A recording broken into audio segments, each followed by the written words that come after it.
Hello and welcome to the Kyiv Post Podcast with me, Rahim Rahemtulla. In today's program, we'll look at the highlights from the April 14th edition of the paper. We'll be discussing the story of two Ukrainians who have gone from being prisoners to politicians, and we'll find out about the latest advances in healthcare reform in Ukraine. But first, we turn to the city of Mykolaiv. The Black Sea port, some 500 kilometers from Kyiv, is looking to make a comeback after years of stagnation following the collapse of the shipbuilding industry. Oksana Gritsenko has just returned from the city and she joins me now. Oksana, what are the authorities trying to do in Mykolaiv to attract new investment? They created a special agency, a Mykolaiv Development Agency, which is basically looking for investors and looking for interesting projects which could lure the big money to Mykolaiv. And they already had some successful projects. Like last year, Mykolaiv attracted more than $300 million, which was mostly the investment into Mykolaiv port. But this is like a very good first step, and they are very proud of this.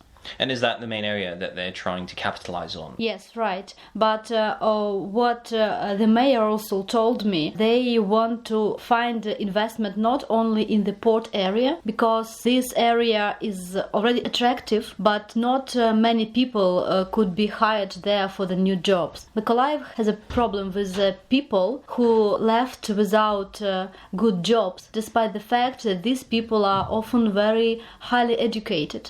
We met some of these people just on the streets who told us that unfortunately they had to leave the city because they can't find a good job there. That is why the mayor and this Mykolaiv Development Agency, they are trying to find opportunities to attract investors to build new plants in the city. For example, like the PepsiCo plant, which produces Sandora juice, or Lactalis, which produces President brand. This is dairy products.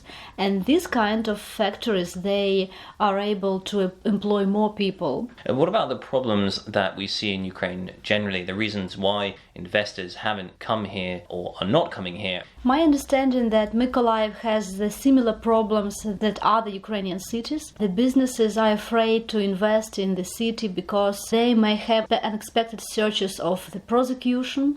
They are also afraid that their land plots can not be allocated timely. The authorities can revise their property, and that's why they become hesitant with investing good money. At the same time, the mayor also told me that even if he tries to lure the investors, the city council may stop the decision. They may block allocation of land, which also, of course, a problem for investors. Presumably in Mykolaiv, as in other areas of Ukraine, in various sectors, we see that there are probably some vested interests there.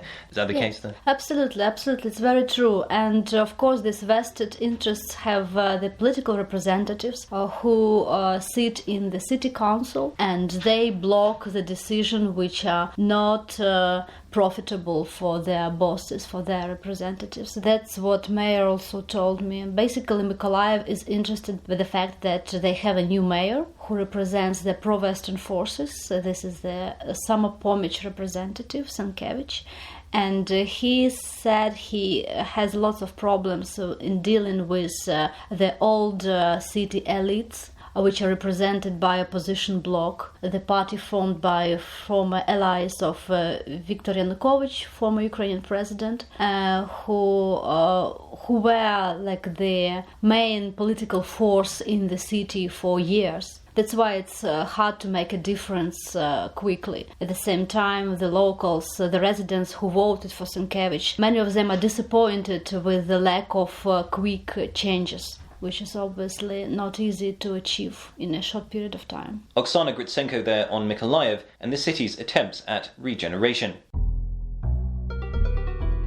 We turn now to health sector reform in Ukraine. Alyona Zhuk has the story and she joins me now. Alyona, you write in your piece that for the first time in the history of independent Ukraine, patients have a chance of getting the medicines they need in a timely manner. That's quite a grand claim. What led you to that conclusion? Well, lately for many years now, Ukraine has been procuring drugs through health ministry, and usually it started procuring in summer with the budget of this year. And this time with the new system of procurement, which is procurement through international organizations, the process is already rolling. It has been rolling since January, and we will get the drugs in summer, I guess. And a lot of this change is down to a new health minister. Well, she's not the health minister, she's acting health minister, Uliana Suprun, yeah. She came to Ukraine, to the office in last summer, and she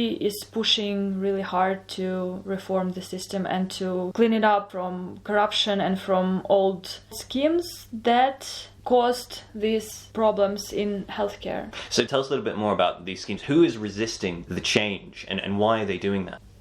Previously, the companies who were registered as distributors of drugs, they were usually owned by the same people. So there was a group of like 5, 10, 15, 20 people who were in charge of all the farm mafia, as it was called in Ukraine. And companies owned by the same people entered the tenders, the so-called tenders by health ministry, and they sold the medicine to health ministry for really high prices. And those high prices were made artificially, just because they resold those drugs to their own companies and affiliated companies. And now people who used to sell drugs for like 200-300% higher of the initial price, they are losing money with each tender that is provided through international organization, because international organization, they do the tenders like for entire world and for any company, any distributor or even producer being able to enter the tender and to compete.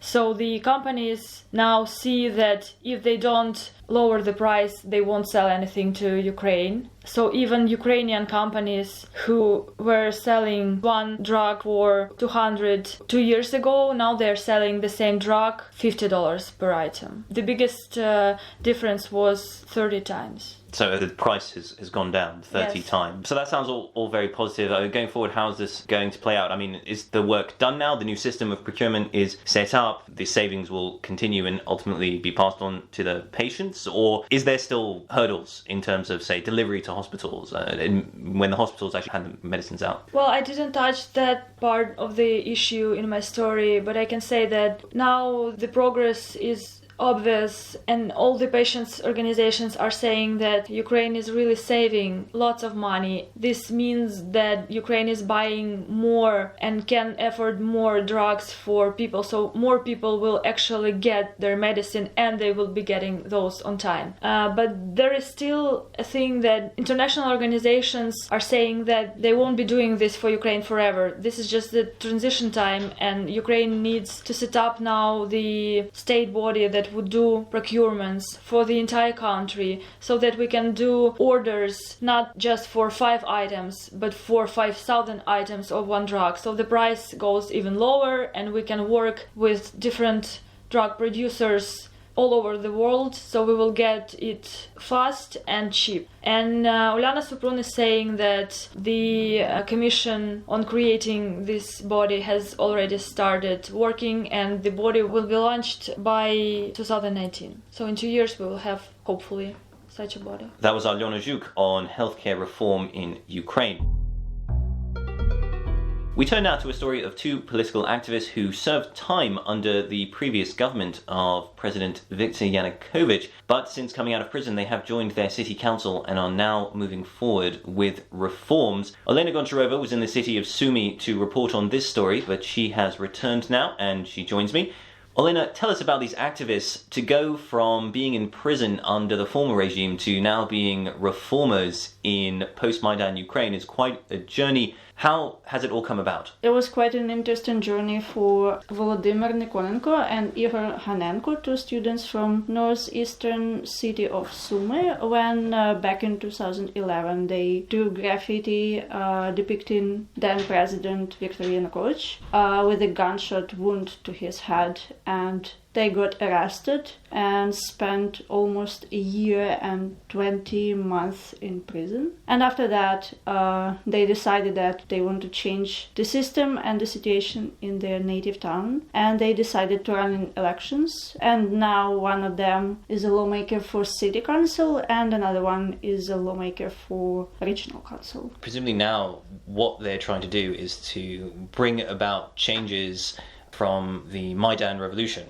which ousted Yanukovych from power. So is that the kind of direction that they're working in? Well, I'd say that now they are focused on smaller problems. They try to bring their city to a better condition, and so they are working on making the first skate park in the city and a couple of new bikeways, which is pretty important for the citizens because many of them have bikes but don't have a place to ride those bikes. And when they were in prison, from what you wrote, they missed the Maidan revolution, is that right? One of them was released on parole just a few days before the start of the revolution, and so he could take part in the revolution, but he couldn't get caught on Maidan because otherwise he would go back to prison for the remaining 2 months he had to serve. And so he was there, but as he told me in the interview, he never threw a single Molotov cocktail. And the other, although he would have liked to. Yes, of course.